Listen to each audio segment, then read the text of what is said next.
Yo. I got questions. Really big shoe. Yeah, we've got questions. I got big We're going to questions. get some answers. We'll get some answers. We might not get them all, but we'll get some.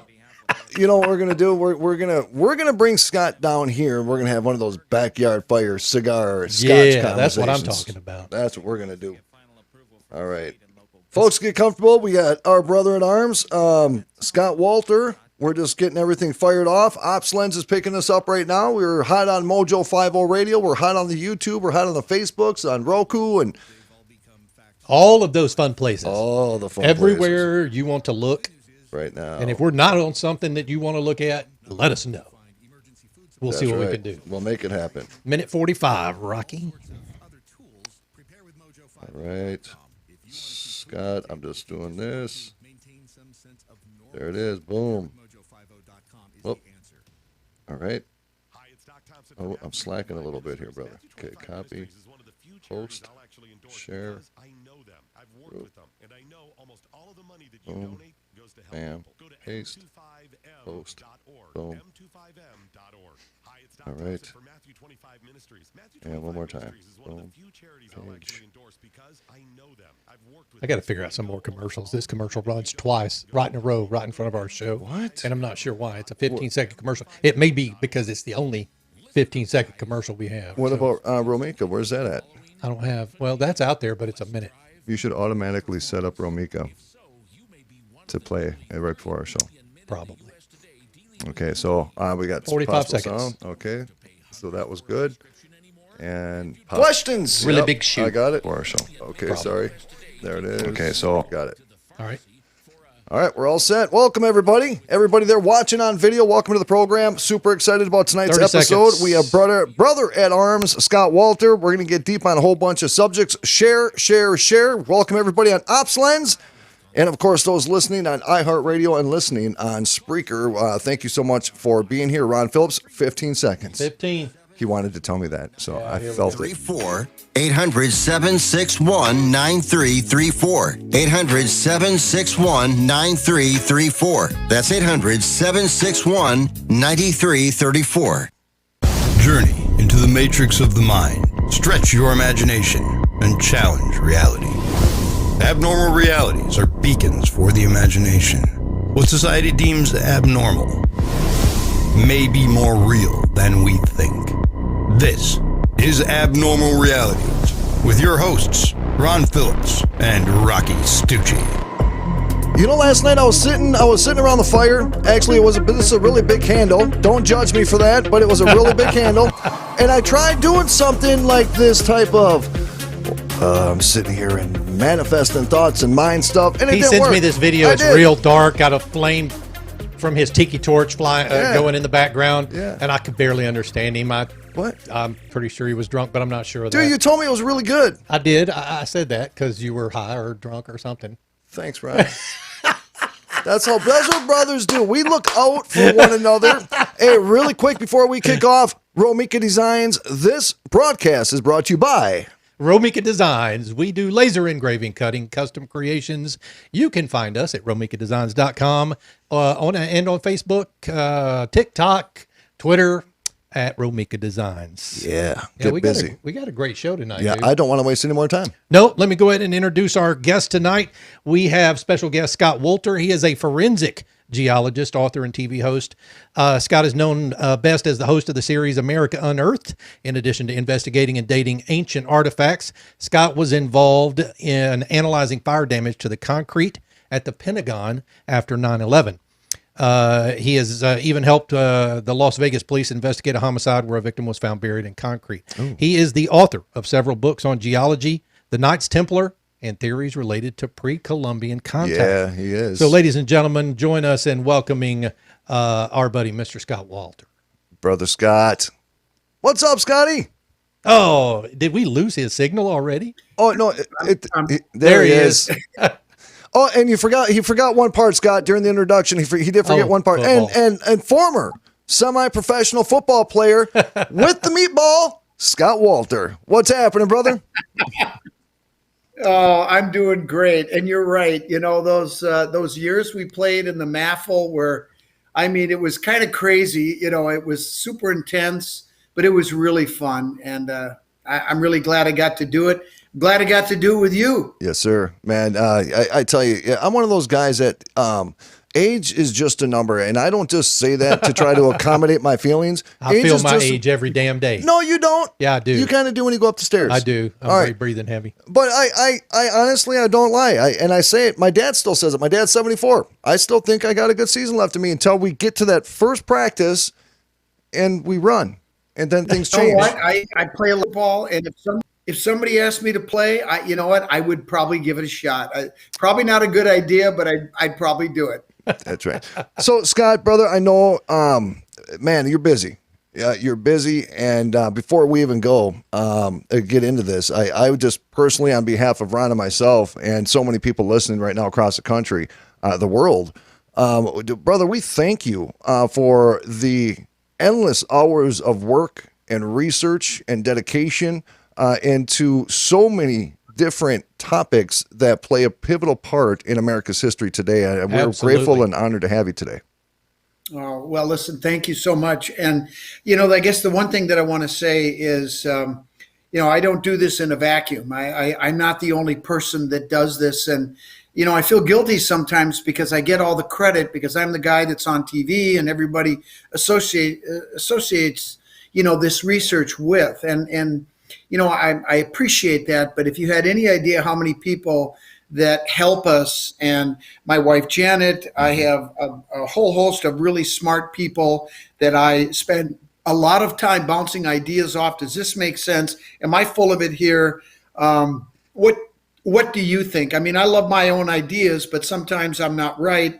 And fortunately, I have people that will give me critical feedback that I trust. And there are times I get out on a limb where I probably shouldn't be, and they help pull me back. So, and the other group of people that have helped me immensely in this is other brothers in the craft, in Freemasonry, because a lot of the research that we end up talking about and researching has to do directly with Freemasonry. And certainly Freemasons have played a huge role in not just the founding of the country, but laying out of our cities and a lot of other things that have been involved with the creation of what we now call our United States of America. The Freemasons have been intimately involved. So it's a natural place for me to go, and they've been extremely helpful. You know, Scott, when you reference the Freemasons, you know, that is one thing that when people go out into everyday society, they're not actually seeing all the signs and the symbols that we're literally surrounded by in regards to the craftsmanship and the creation of this country, especially through the Freemasonry. Right. Do you see that? Let's say you go to Washington, D.C., and you start walking around Washington, D.C. Are there not symbols of Freemasons literally everywhere around Washington, D.C.? Hell yes, it's everywhere. I mean, you know, we have a phrase in the craft called, you know, those with the eyes to see. And it's basically becoming initiated into the esoteric knowledge that is all around us. And it's like anything else. I don't care what you're talking about. Once you understand what to look for, all of a sudden you see it everywhere. Yeah. I'll give you a good example. You know, you look at artwork, you look at statues, paintings and such, and sometimes you'll see a symbol or a hand gesture like this. That's what I saw. That's what I saw in the episode I was watching. Right. And you pointed out all of the M's, and I'm like, oh my God. Yeah, and now you can't not see it. I can't not see it. That's correct. Exactly. And, you know, it's something that's literally hidden in plain sight. For the audience, I would challenge you, just go on Google Columbus, and you'll see a painting of him, and he's got his hand on his chest like this. And it's so obvious now that I've told you, but if you've seen this picture, you never noticed it before. And now that you're aware of it, you start looking at all kinds of other artwork, and it'll jump out at you. And what it tells you is that the artists were initiated and probably belonged to a secret. This was an important symbol. So I Googled Columbus, and the first picture that It came up is the one with his hand. was in it. that picture. Exactly. So There that's gonna be like our sign when we see each other now. We just got to kind of be like, You got to get those two fingers together there, Yeah. Rocky. Come on, oh well, man. I've been practicing the Star Wars thing for so long now. I gotta sit there and train. And Yeah, do that yeah, there. it's Well, that's opposite of Star that. Trek, man. That's Star Trek. Oh yeah, That's- I get that that's confused Spock. too. Yep. That's So- actually a shin, a Hebrew shin. Oh, I didn't know that either. Didn't either. See, Now I this know, has been a though. great couple days for us. Oh Phillips. yeah, this is going to be a great show. All right, so Ron got a hold of me the other night when I told him that you were coming on the show, and he was extremely excited. And so right away he goes and he starts, watching some of Scott Wolter's videos, and he went right to the video that you're referring to, Scott, in regards to the hand M sign- sign. It's called the M sign. The M sign. Yeah. Can you bring us on that journey, brother? Tell us about that, and historically, where does that start? And the hooked X and how all of that kind of Right. flows. Yeah.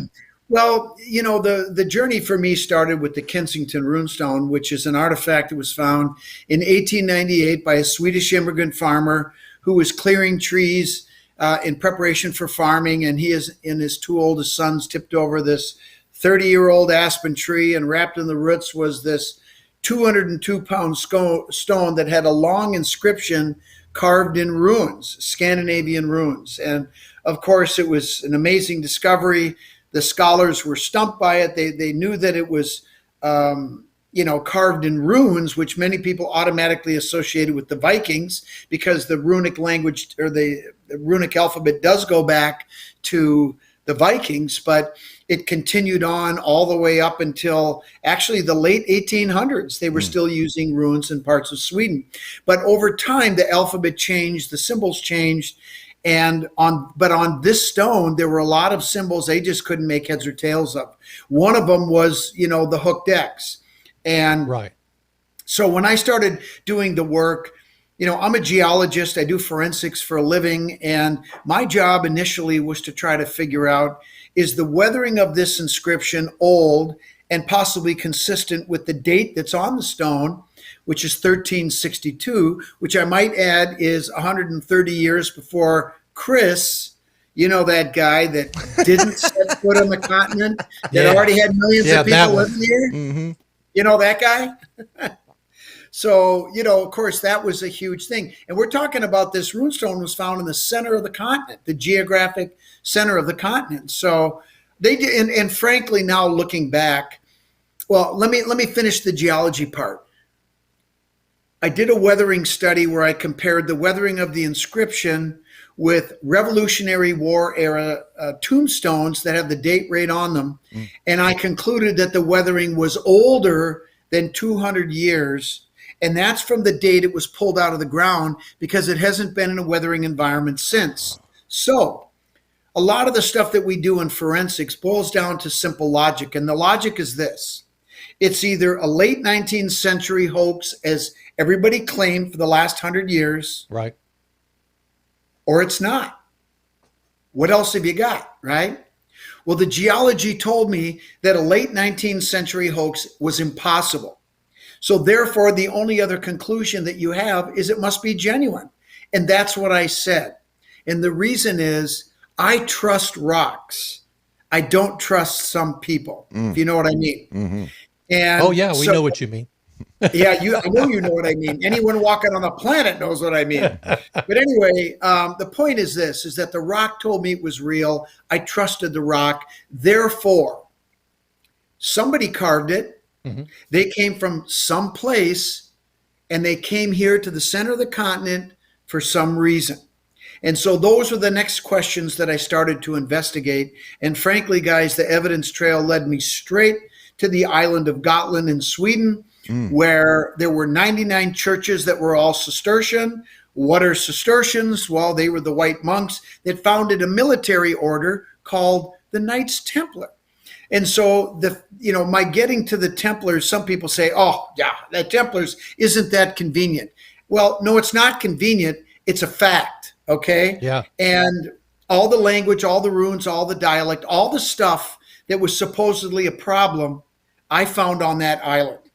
And so I knew that forensics and logic told me that if this thing is real, then everything in that inscription has to be consistent with the 14th century, including that crazy hooked X symbol that was being used for the letter A, that the scholars said, we've never seen this before, so because we haven't seen it, it must be a fake. Or in the church, in the episode that I watched, it was used in the Roman numeral 10 or 10. Correct. Yeah. And what that tells you is that it's not a fixed thing. Correct. That it's a symbol that represents something else. So at that point, once I made the connection to the Templars, I started to look into their ideology. What are they all about? Because once you understand what a group of people, how they operate, how they think, then you can start to understand what they might do, right?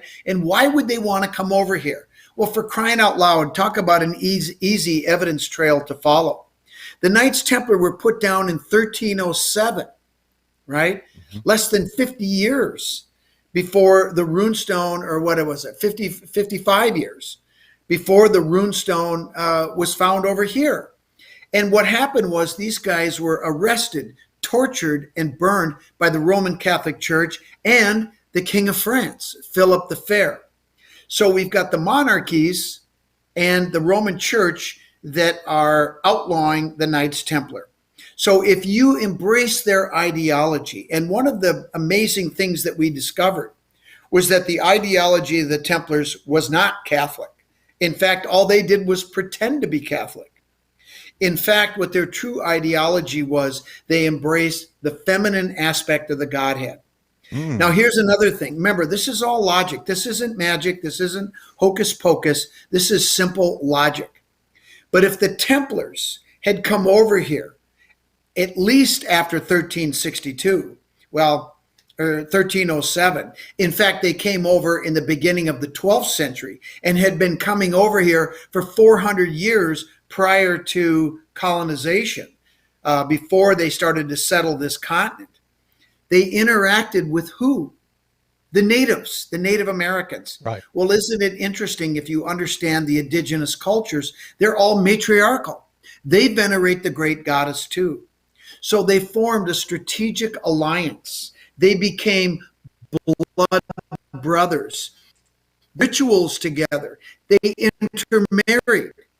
And that is what allowed the Templars to operate. And when they brought their treasures over and hid them over here, gold and silver and relics meant nothing to the natives. But they said, hey, you're our brothers. If you want us to look after this stuff, we will. They did it for over 400 years until our founding fathers inherited the obligation directly from the medieval Templars and their descendants, their ideological descendants. And our founding fathers went up, recovered those treasures, and founded this nation. And you might recall, we fought a revolution against a monarchy, right? Correct. That was legitimized by the Roman Catholic Church. So do you see some parallels here? This is not rocket science, guys. This is logic. It makes sense. And, you know, another thing that you might not know, let me ask you this, Rocky. Did you know that the indigenous people of this continent have their own secret society, Freemasonry?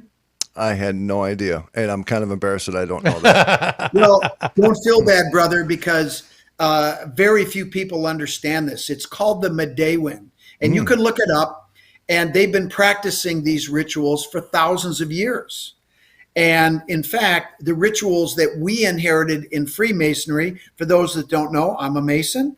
I'm also a York Rite Mason, a Knights Templar, and a 32nd degree Scottish Rite Mason. So I've had a full dose of the craft, and I understand it pretty well. I've also been in Magdalene sweats. I have interacted with their medicine men. I have earned the right through the Sweat Lodge to ask questions about the Knights Templar. And when the time came, you know what he said to me? Oh, you mean our blood brothers? Oh, see? Oh, I told you. Yep, I know you did. Wow. Well, think about that one for a second. Wow. Scott, here's one of my biggest frustrations. Ron and I were talking last night. We're outside in front of the studios here, and I went through this little phase. Actually, it was a very large phase in regards to forbidden history.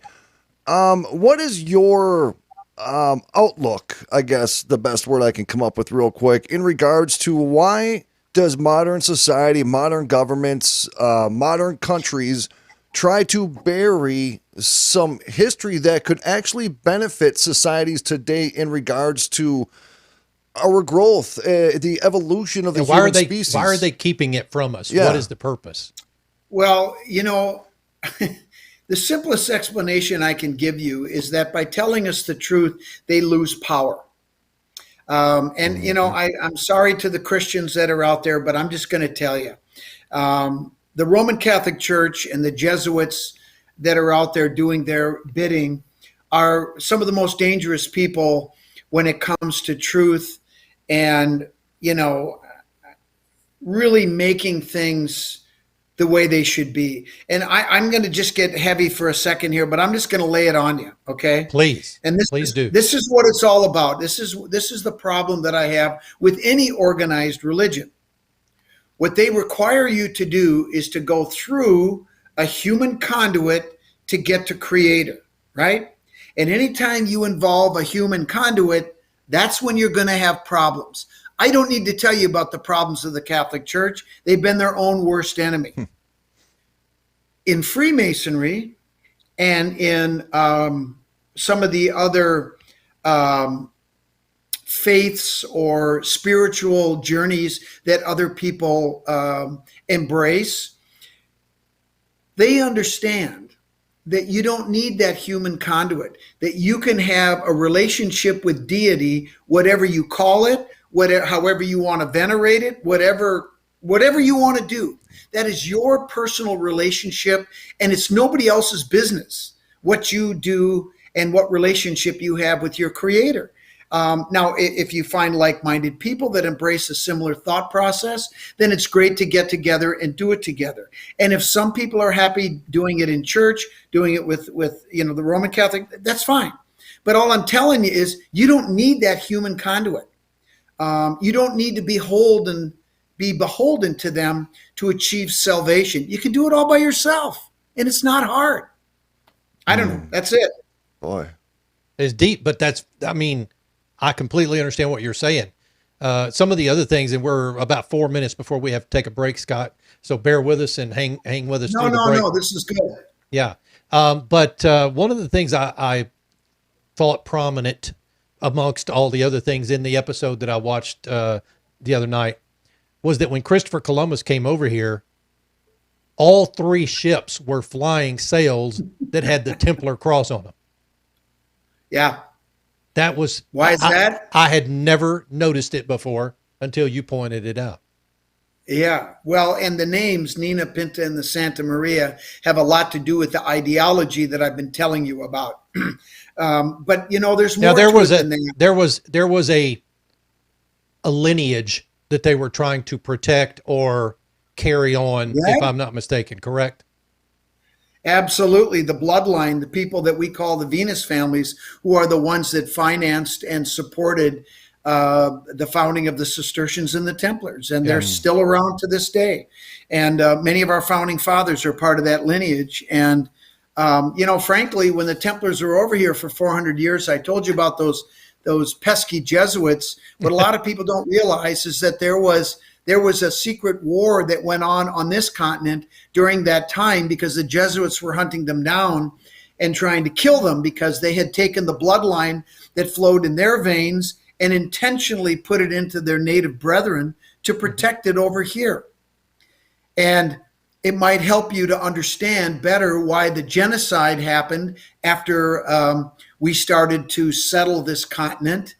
And it continued right up until the early 1900s. You've probably seen the stories in the news about these Catholic-run schools in Canada where they're finding mass graves of children that were abused and murdered in these church-run schools. Now, I'm not here to try to blast the church. I'm just telling you the facts. You can decide if you think it's right or not. But I'm telling you that this is a continuation of something that's been going on for a long time. And we are still suffering from that influence. I mean, why suppressing the history? Because they don't want us to know the truth, because the truth is going to ultimately be their downfall. And frankly, I think that we would probably be just fine if the church retracted and changed some of its practices. I think Brother Francis should step up. First of all, acknowledge the atrocities. That's the first part of turning the ship around and going in a positive direction. I don't mean to get too heavy with you guys, but I'm just answering the questions. Oh, no, it's perfectly fine, Scott. I mean, it's perfectly fine. As a matter of fact, we want to get a little deeper with you when we come back from the break. All right. When it comes right down to it, the lineage that they're trying to protect, the bloodline that they're trying to protect, and the symbology that's all over this country that people don't even realize. I mean, I watched you whip out a dollar bill and count 13 a bunch of different times on the back, right. And people see it every day, but they just don't know what it means and why it's there. Well, they see it, but they don't see it. And this is another example, Rocky, you said it, hidden in plain sight. Yep. We pull it out every day, a dollar bill, and buy our coffee, whatever. And that symbolism, it's loaded with it. Yeah. And all people have to do is just be aware of it, take the time. It's really cool stuff.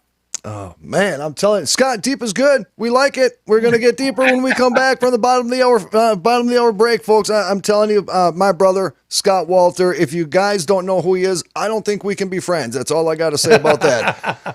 But when we come back, I know you mentioned something. Folks, I'm telling you really quick, Ron got a hold of me he was texting me at like midnight because he was doing all this research, watching all these episodes, and we go back and he starts bringing up Mary Magdalene. And now I got questions. Oh, yeah. That's what I'm saying. We're going to go deeper into this. Yes, we because are. I want to hear Scott's story. I want to hear that. Amen. Hey, folks, I'm telling you right now, you are watching Abnormal Realities. Adam Compton, good to see you, brother. Thank you all so much for hanging out with us. Scott Wolter on the program. Ladies and gentlemen, do not go anywhere. When we come back, we're going to get deep. Ancient history coming right to you. Stand by.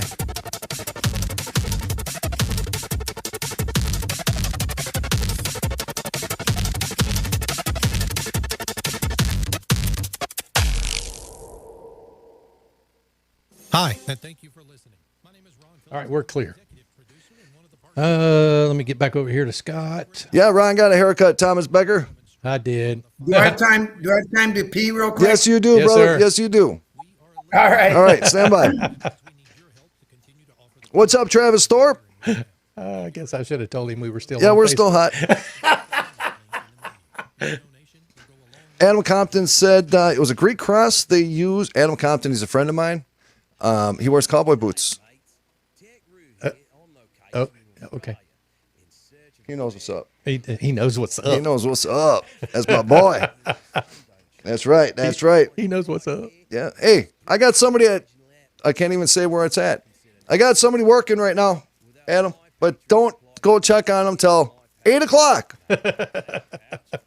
So, Back in 60. Back in 60. I needed my mute person tonight because I forgot to unmute us right at the I saw you beginning of the panicking show. over there with the buttons and everything. Yeah, I did. Forgot to unmute us, so we were dead on iHeart for about 3 minutes. Scott Livingston, not sure it's a fact, would be interested in your source. Yeah, which boy. is fine. God, we got the Templar Society in the chat room tonight. Hey, man. Come on, I welcome. want the conversation. Yep. Good, bad, That's indifferent. right. That's right. Bring it. 35 seconds. All right. Let you know when Scott gets back in here. No problem. I'll just bring us in and we'll just watch the screen there. Yeah. All right. All right. Coming back. 20 seconds. Captain Gay Sock's cooking show. It's real food, real people. Real Food, Real People can be heard every day on SpooningRadio.com at 7 p.m. and 1 a.m. Eastern, and anytime on Spreaker.com.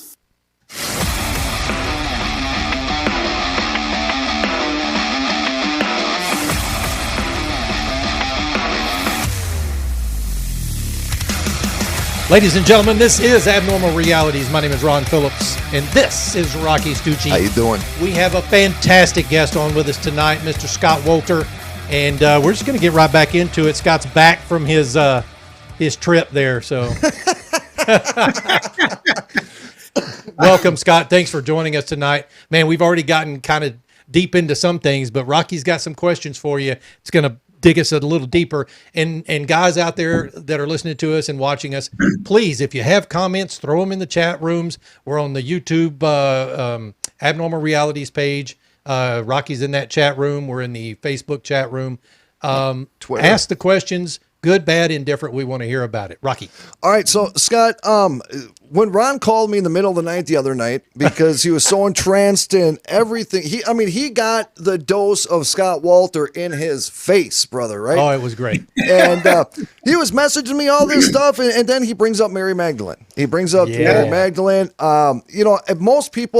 Most people were introduced to Mary Magdalene when the Da Vinci Code became a movie. That's, a lot of people actually didn't even know she existed unless, you're into theology or in any kind of history, right? I asked a guy today, really religious guy, and I just went and asked him, I'm like, so what do you think? And I'm not going to I'm a little raw, right, on how he I uses say different phrasing than he's about to use now. So I'm going to be professional on the show, but I says, what would be the issue if, let's just say, that Mary Magdalene and Jesus had a relationship? I just said, what would be such a bad thing? Because as religion progressed, that became a bad thing. He was human after all. Hey, he was a human dude. Thank you. Of course he was. Yeah. So what? Now, Ron, you were referring to what was Scott covering in regard? Mary Magdalene and Jesus have a bloodline. Yeah. Which means a child. Oh. Correct? That would make sense. I would hope. Scott, take us down this path, would you? Take us home, brother. All right. Well, you know what? Here's the way I like to approach this subject matter to sort of put it into context, okay? What do we have? 8 billion people walking on the planet today? Every single one of us have ancestors that were alive 2,000 years ago. That's a fact. Otherwise, we wouldn't be here, right? So why is it such a stretch to believe that these two people back in the first century, who absolutely were human beings, and I hate to break it to people, but Jesus was a smart guy and he had some special talents, but he was a dude like the rest of us. And why is it such a stretch to believe that these two people couldn't have gotten married? And married people sometimes have children. Not a big concept, not a tough thing. Right. And those children have children, and those children have children. It's kind of simple to understand, right? About those Venus families? Yeah. They're the descendants, and they understood this lineage. But the problem is when the church took over, and at the Council of Nicaea in 325, they took a bunch of the Gospels and a bunch of these religious writings, and they decided to create a new narrative that would work to their advantage. And some things had to be thrown out, and other things had to be embellished to create this fictional Jesus character that has grown. I can tell you right now, if Jesus was walking on the planet today and he saw what he had become based on the ideology that I understand that he embraced, he would be appalled. But this goes back to the fundamental questions that we talked about at the very beginning, about controlling the narrative, about controlling what people think, what people believe, what they will do, what they'll do with their money. It's all about manipulation, power, and control. And it started early on, and they chose Jesus and Mary at a very important time in history that gets into a whole nother aspect. Because frankly, what I would tell you is that what's really important about Jesus and Mary Magdalene and John the Baptist and some of these other first century historical figures is not necessarily who they were, but when they were. Do you want me to explain that to you? Yes, please, because I'm trying to think through this. Okay. All right. So here's something that I want you to Google when you get time. It's called Precession of the Equinoxes. Okay? It's astronomical. Now, Rocky, you know as a Freemason that the invocation of the constellations of the sun, the moon, the planet Venus, it's all about what's happening in the heavens, right? The celestial and the terrestrial. As above, so below. Yep. Well, that's more true than anybody realizes. But what happens is ancient cultures for tens of thousands of years, forever, as long as man has been on the planet, have looked to the heavens, right? We don't do it that much anymore because we're too busy living our lives here and we got our heads down on the ground, right? But what's happening up there is really important. And one of the things that happens is on the morning of the spring equinox, when the sun rises, the zodiacal belt that contains the 12 primary constellations of the zodiac cycles through the eastern part of the sky. And on the morning of the spring equinox, when the sun rises, it goes through the primary constellation that's in that position just before sunrise. And when the sun goes through it, that's considered sacred. Now, that is called, there are 12 primary constellations. And because of the Earth's wobble, slight wobble, there's something called precession of the equinoxes. And slowly but surely, this zodiacal belt rotates around the Earth, but it's measured on the spring equinox at sunrise. So slowly but surely, whatever constellation is in the eastern sky will set below the horizon, and then another one will cycle through. And it takes about 26,000 years for this to happen. Now, this is not a theory. This is fact. This is astronomy, okay? Okay. Now, if you take 26,000 and you divide by 12, you get about 2,160 years. But the period of each age is not divided equally. It depends on the size of the constellation, and they vary in size. Scorpio, for example, is huge. Taurus is a huge constellation, and it lasted in the eastern sky about 2,700 years. This was during the time of the Hyksos pharaohs in Egypt, and the Apis bull worship was part of this polytheistic dualism religion that they embraced in Egypt. And then finally, that constellation set. The pharaoh who came into power at that time was a guy that we now know as Akhenaten. And he's the one that has the crossed crook and the flail on his chest. Right. His son was King Tut. Yep. And so when he came into power, he understood precession. And he knew that it was time to change the religion from polytheistic dualism to monotheistic dualism. That's what this symbol is on his chest. And if you look carefully, it resembles a hooked X because it represents an ideology. And that's what the hooked X represents. And it goes all the way back to Egypt and beyond. Now, the new age that came in was Aries the Ram. Aries is a small constellation. It only lasted about 1,400 years. And in fact, the cross, crook, and the flail on Akhenaten's chest represents the two religions. The flail herds the bulls, the followers of Taurus. Right. The crook, the shepherd's crook, herds the rams, the sheep of Aries, the new religion. And united on his chest represented his attempt to unite the two religions. But it failed. And so the minor pharaohs of Egypt rebelled against him because the Apis bull worship had become so ingrained in the Egyptian cosmology that they said, no, we're done with this crap. And you know that his statues and his structures have been defaced. So his people were driven out. They were called the Aryans because they were the Aries followers, right? Right. And that's what we now call the Exodus. And they fled and headed north. And eventually, when they found the right sun symbol, which is the Seal of Solomon, that's where they built their temple.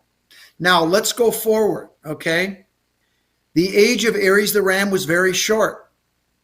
And that ended when the last pharaoh, grand master, if you will, of the age of Aries the ram, somebody who's typically depicted wearing a wool shawl. A wool comes from sheep, often carrying a shepherd's crook with a lamb in his arm or a lamb in his feet. Who am I talking about? You're not talking about Moses, are you? I'm talking about John the Baptist. Oh, John the John Baptist. the Baptist. Okay, gotcha. And I knew that. I knew that. I didn't know that. And who did he baptize? Excuse me, initiate? Some guy named Jesus, right? Yep.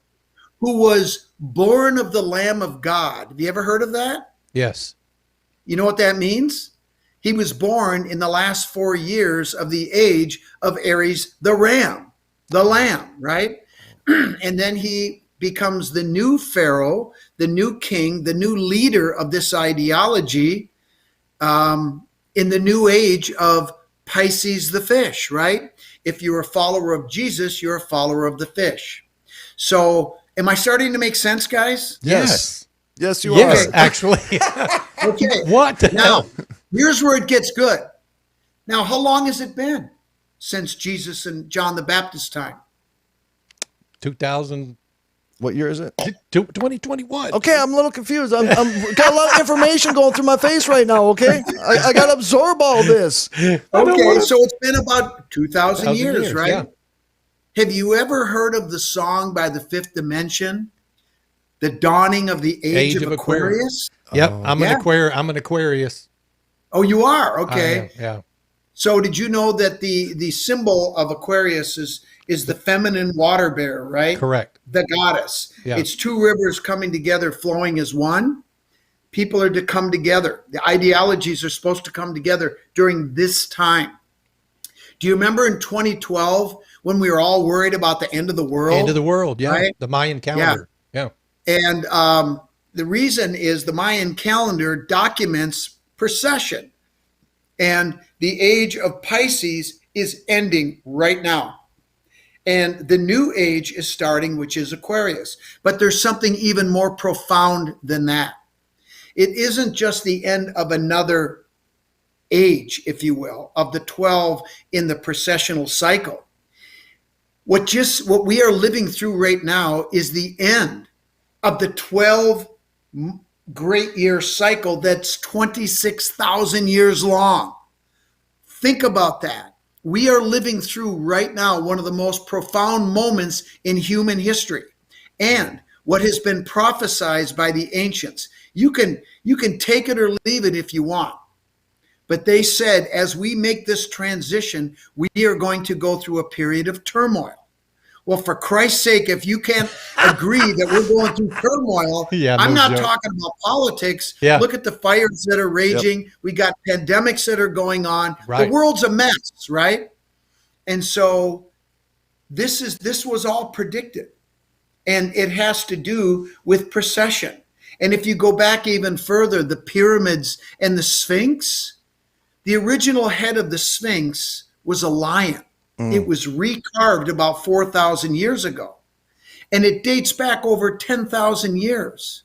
It dates back to a time when the Sphinx that looks directly to the east at the constellation that was sitting in the eastern sky back at that time, guess which constellation it was staring at? You're up. No, you're up. The lion. The lion. It was staring at itself. As above, so below, right? There you go. This whole tying things together is blowing my freaking mind. What is going on right now? I had so many questions, and it's like I got the information overload thing going on right now. I do too a little bit, Okay. but I'm sure Rocky, you get let that me a ask lot, you though, something. right, Scott? Yep, come on. Does that make sense? Does that make sense? It does. Yes, it makes absolute 100%. sense. So let me ask you this though. So when you talk about this now, I know I can't feel my face. I'm just saying I can't feel my face right now. I mean, when I look at, okay, so the other day, this is the beautiful thing on this show, Scott, is that we talk about everything. Right? Yeah. So I brought up the seeding theory about did humans get seeded on this, or we entertain that conversation. Oh, don't roll your eyes at me, brother. You got shut up, Ron. No. Rocky, stop, brother. Let me tell you something. Okay. Come on. I'm going to hit you guys with something else. I don't think you've heard this. I've talked about this on the radio a few times, but this is a true story, okay? About a year ago, I got a call from the Department of Defense. Oh. Not kidding. Anytime you start a sentence with that Yep. or a story, I am so in, dude. Yeah. No, put us back on the screen. Put us back on the screen. Scott, when you said that, me and Ron both went like, oh, wait. What? Hey, you know what? I got a contract there, some swampland in Florida. Holy Ron, crap. you're interested. No, I'm kidding. I'm just teasing, brother. No, but seriously, I got a call from the Department of Defense, and basically they asked me if I would be willing to help with disclosure. Oh. Do you know what that is? Yes. Absolutely we do. Which they didn't do a good job of this month anyway. Well, let me know. Well, they did and they didn't. Okay. First of all, That is important. That is significant, what he just said, by the way. if they did they release everything that they know? I mean, hell no. Not even close. No. Right. Was it a start? Yes, it's a start. You want to know the truth? Part of the problem that if that was a rhetorical question, I'll answer it anyway. Yes, we want to know. I knew you'd want to know. Part of the reason is that the church is holding back. They are not ready to tell their followers the whole truth. And the reason is obvious, because a lot of people are going to go, oh, well, if there's aliens, then what are we talking to you guys for? Maybe everything you've been telling us isn't true. But getting back to what you said, Rocky, about seeding, in our discussions, and we have had hundreds of hours of discussions. I have met personally with this individual. He's a good friend. And I believe the things that he's shared with us. And I take this responsibility very seriously. There are some things that we should all be concerned about, but there are be excited about. Okay, Scott, hang on just a second. The truth of the matter is, hang on just a we got second. a lot of work to do. There we go. You broke up just a little bit right in the important part of that sentence where you said there are some things we should be concerned about, and then you started breaking up. I'm a little worried about that in and of itself, but tell me again what you just said. Well, what I said was there's some things that we have to be concerned about, and there's some things that we should be optimistic about. And the stuff that we should be concerned about are really staring us in the face. We all know about it. The ETs, they don't like the way we treat each other. They're disappointed in us. They don't like the racism. They don't like the misogyny. They don't like the divisiveness. They look at us as all their children, as we are all one species. Yep. Well, I hate to break it to you, but we are. Yep. And all I know is it doesn't matter what color you are, what creed you are, if I took and cut my hand right here and everyone else did, we'd have the same color blood, right? Yep. Correct. And I think we need to remember that a little bit more. The other thing that they don't like, that we have to be concerned about, is that we are destroying our own planet. Now, the time for debate of this is over, okay? Let's just knock off the bullshit and all accept the fact that we are killing this planet. This is our home, but it is also their home. The other thing that they said to us is that the earth is one of the crown jewels of the universe. It is teeming with life. And it's not just plants and people and animals, it's the rocks and everything else. And some people say, what the hell does that mean? Well, anybody who's a gardener who has done anything with plants understand nutrients come from the soil. Soil is made from decomposing rock. So is the connection between life that we think about and the earth. The fact is, it's all one living thing.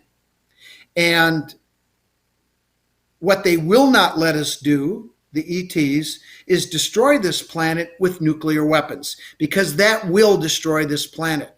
And the other thing that you have to keep in mind is we are not an isolated ball going around the sun with a bunch of other planets. We're part of an interstellar community in the universe. And this is an important place because of this life. Very few planets are out there like what we have. And we're screwing it up. But they will not let us destroy it with nuclear weapons. They have interceded many times, and they will continue to do that. But they will not save us. Oh. We need to save ourselves, and we're at a tipping point. So we need to come together as a species if we want to make it. Because going back to your original statement, Rocky, about being seated, this is language that I have heard before. In other words, thank you. Those who came before us didn't do a very good job, and they let them go. And right now we're at a critical juncture, and if we screw it up, too bad. They're pulling for us, but they're not going to save us. That I can tell you. I have to ask the question, Scott, and I'm sorry for asking it this way. No. Do we know who these people are, these beings? Do we know, are they with us now? I mean. Yes, they walk among us. You know the almond-shaped guys, you know, the ones that everybody thinks of as ETs? They're not the ETs. Those are biological drones that are made by the ETs. Oh. What the hell is going on right now? All right. So Scott, so I'm just telling you what I've been told. And I said to Holden, my contact's name is Holden, and he's a super great guy. And you know, it's like when people think about, they hear me say, well, a guy with the government, it's almost like he's this shadowy figure that wears black clothes. And no, he's just a dude. He's an amazing guy. And I can't say enough good things about him. And what it's done for me, because at first I thought this is crazy talk. And that's why he came to see us and convinced us that he was who he said he was and that his mission was true. And he showed us the evidence. And so that's what got me on board. And I'm ready to talk about it. You know, he wants to be optimistic, and I want to be optimistic. And the only way we're going to get this thing turned around is if we talk frankly, succinctly, and just get right after it. Well, yeah. And Scott, now more than ever, and I do a morning show with a guy who, and he and I agree. If a spaceship landed on the front lawn of the White House right now, we'd all look at it on TV and go, "Huh, okay." It wouldn't surprise us anymore. So the disclosure, if that's in fact coming to a point where we all then learn what's going on, so that we can make a difference, so that we can understand what's going on and try to help ourselves, so to speak. Is that coming? I mean, is there more of a disclosure on its way? What's going on there? Well, you know, well, there is more disclosure coming, but I think and I made this mistake when I first started talking to Holden about this. I was like, well, okay, show me a spaceship, show me a body. And he said to me, look, Scott, I could do that. But he said, you know, you could also say, well, you know, that's artificial. You guys made it. I mean, you know, I mean, the things that we could do now, you could make something that looked like a spaceman or an alien. Special and how would you know?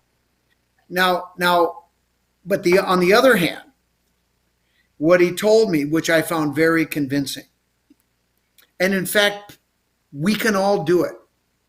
The way that they communicate is they don't sit there and talk like we do. It's all done telepathically.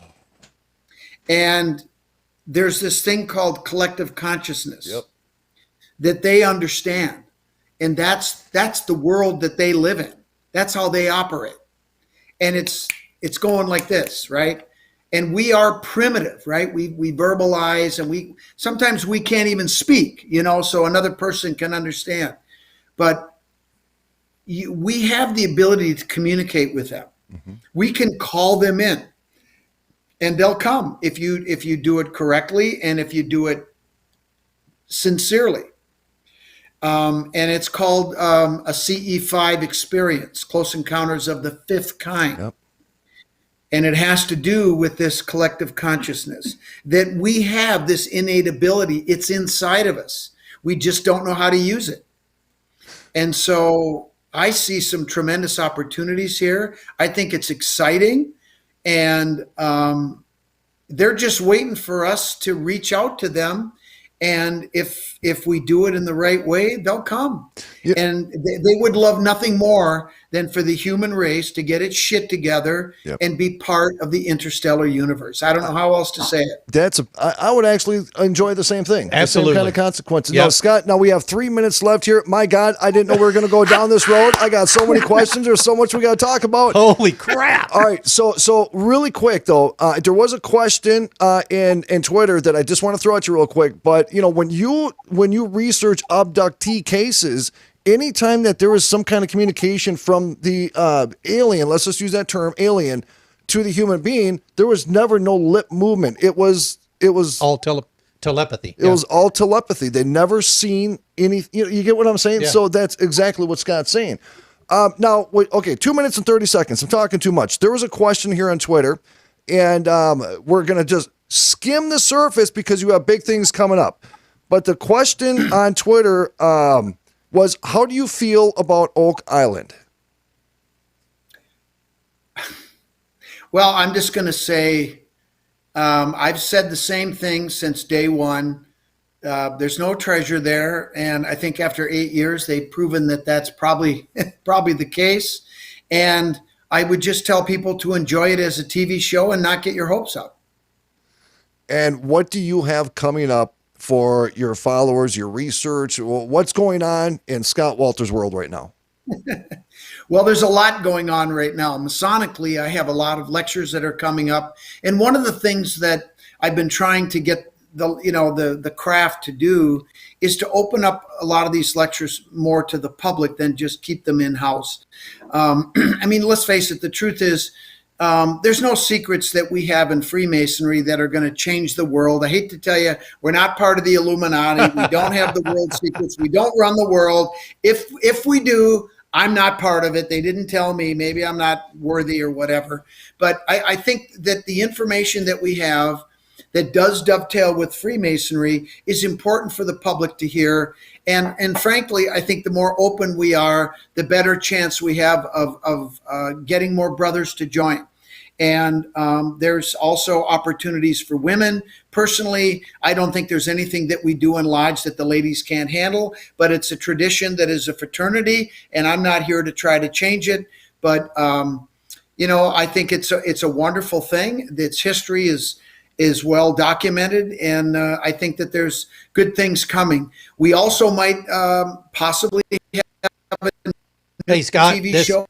Scott, now, this is a very fickle business, so I'm not going to make any predictions. Thank you, Scott. Thank you so much for being with us tonight. We're sorry we ran out of time, but we want to have you back. Rocky, take us out, buddy. Hey, Scott, man, I love the hell out of you, brother. Stick around for 1 stay second, around. Scott. Stay there, Scott. Folks, hey, thank you all so much for hanging out on Abnormal Reality radio program. Ron Phillips, I am Rocky Stucci. The website will be ready by this weekend. It's my fault. It's my bad. Scott Wolter. Follow him, like him. He has big work coming up for all of you, ladies and gentlemen. Until what a tomorrow great night. show, man. We love you guys. Good Love night, you. everybody.